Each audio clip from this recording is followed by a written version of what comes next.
आउ थे मु डेविड पहाड़ एक मुख्य प्रसंग अर्थात तपी मिश्र भाईनांकर धर्मांतरण प्रसंग को केंद्र करी आसुअछि। से कहती तपी मिश्र कहती जे जो ख्रीस्टियन मानक ठारे कलेक्टरंक ठारू ऑफिशियली एविडेंस नाही, आइडेंटिटी नाही, सेमाने जदि धर्मांतरण करूछंती तेबे सेमानंकु एमिति धरी करी कसी दियो, बाड़े दियो जे लाल हो जातु आउ जीवन सारा से काम न करबा पई अनुताप करतु। एमिति तपे भाईना आपण कहती। तो तेणु मु आपन को कहबा पई चाहे आपण ए धर्मांतरण विरुद्ध रे काहे जाउछंती। आपणकर दल केंद्र रे बहुमत रे थाई पारंती, ओडिसा रे भी थाई पारंती, किंतु आपण संविधान रो ऊर्ध्वरे नुहंती।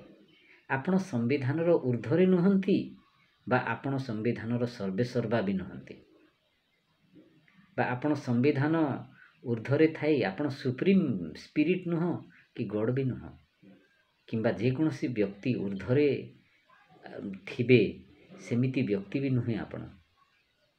तेणु आपण किए जे संविधान विरुद्ध रे जिवे।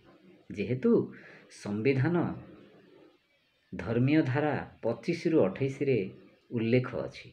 विशेषतः 25 को मु पुनरावृत्ति करबा पई चाहे जे 25 रो क उपधारा रे लिखा जाय जे कोनोसी नागरिक जे कोनोसी धर्म को स्वेच्छा रे ग्रहण करि परिबे, सेई धर्म रे आचरण करि परिबे, सेई धर्म को प्रसारण करि परिबे, एमिति अधिकार संविधान देछि। Rights of religion.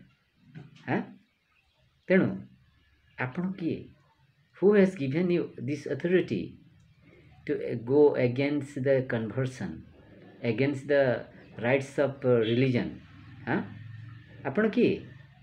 तेणु आपण ए सब विरुद्ध रे जानतु नाही। जेहेतु आपण एहा भूल करूछंती, आपण एहा ठीक करू नाहंती, आपण संविधान विरुद्ध रे जाउछंती। जेहेतु संविधान जदि अधिकार दोछि आपण कहबा लोक की। तापरे आउ गोटे कथा कहबा पई जाय भाई ना जे एसटी माने तो हिंदू नुहंती। आपणकर चारिटी वेदरे, पुराण गुड़ी करे, संहिता रे, स्मृति रे, जे कोनोसी ग्रंथ रे एसटी मानकु हिंदू बोली लिखा जाय नाही, एससी मानकु हिंदू बोली लिखा जाय नाही, ओबीसी मानकु हिंदू बोली लिखा जाय नाही, बरं सेमानंकु राक्षस, असुर, दानव, यक्ष एमिति लिखाई, अस्पृश्य लिखाई, दलित लिखाई, अछुआ लोक बोली लिखाई, शूद्र बोली उल्लेख लिखाई। तेणु मु आपण को कहबा पई चाहे ए सब जदि लिखा हेनी तेबे आपण एसटी एससी ओबीसी मानकु हिंदू जदि कहउछंती ता अर्थ आपण परोक्ष भाव सेमानंकु धर्मांतरण आपण ही करूछंती। तेणु आपण भी दंडर योग्य, आपण भी माड़ खाइबार योग्य। तेणु आपण काहे सेमिति कहउछंती। हाँ, सेति पई आपण संविधान विरुद्ध रे जानतु नाही। जनकर संवैधानिक अधिकार विरुद्ध रे स्वर उत्तोलन करंतुनी।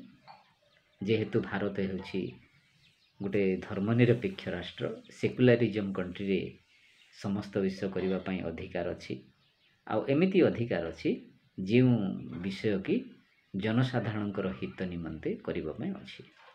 आ देखंतु जे आपण आउ थरे धर्म विरुद्ध रे जानतु नाही। प्रभु जीशु ख्रीष्ट आपण को देखुछंती, परमेश्वर आपण को देखुछंती। आपण शीघ्र से ख्रिस्टियन रे धर्मांतरण हे जिवे। जेहेतु आपणकर पूर्वपुरुष गंगाधर षडंगी मध्य ख्रिस्टियन रे दीक्षित हेथिले, गंगाधर रथ मध्य ख्रिस्टियन रे दीक्षित हेथिले, मधुसूदन दास मध्य ख्रिस्टियन रे दीक्षित हेथिले। से माने कोन गोटे बस्ता चाउल पई दीक्षित हेथिले। से माने कोन किछि गोटे कोन तेल गोटे लिटर तेल पई कोन धर्मांतरण होइथिले ता केबे न हेउ। से सेमिति हेइ नथिले। से माने मोक्ष पाइले, से माने मुक्ति पई सेमिति हेइथिले। आपण भी शीघ्र मुक्ति पाइबा पई जाउछंती। जेहेतु प्रभु जीशु ख्रीष्ट सब किछि देखिलेनी, सुनिलेनी, आ आपणकर कार्य कलाप को निरीक्षण मध्य करलेनी। एथि पई एथि व्यस्त हंतु नाही। आपण शीघ्र प्रभु जीशु को ग्रहण करिवे, यह आम मानकर मध्य प्रार्थना। आउ आपण मुक्ति पांतु, आपण मोक्ष प्राप्त हंतु, आउ आपण एक सुंदर जीवन यापन करंतु। आ वर्तमान जो जीवन यापन करुछंती ना धर्मांतरण विरुद्ध रे ଏମିତି କ୍ରୋଧାନ୍ୱିତ ହେଉଛନ୍ତି ଯେ ଆକାଶ ଆଉ ପାତାଳ, ସ୍ୱର୍ଗ ମର୍ତ୍ତ୍ୟ ପାତାଳ ଯେତେ ଡିଷ୍ଟାନ୍ସ ଅଛି ସେ ଡିଷ୍ଟାନ୍ସରୁ ବି ଆପଣ ଅଧିକ ଜର୍ଜରିତ ହେଇଯାଉଛନ୍ତି। ତେଣୁ ଆପଣ ଜର୍ଜରିତ ହେଇଯାଆନ୍ତୁନି, ଆପଣ ଜଳି ଯାଆନ୍ତୁନି। ଦିଆସିଲି କ'ଣ କରେ? ପ୍ରଥମରେ ନିଜେ ଜଳେ, ତାପରେ ଅନ୍ୟକୁ ଜାଳିଥାଏ। ତେଣୁ ଆପଣ ନିଜେ ଜଳୁଛନ୍ତି ଆଉ ଅନ୍ୟକୁ ଜାଳିବେ, ସେମିତି ହୁଅନ୍ତୁନି। ସେଇଟା ଠିକ୍ ହେଉନି ତପି ଭାଇନା। ଆଉ ଠିକ୍ ଅଛି, ଆଉ ଦେଖା ହେବ ଆଉ ଗୋଟିଏ ପଂକ୍ତିରେ ଆଉ।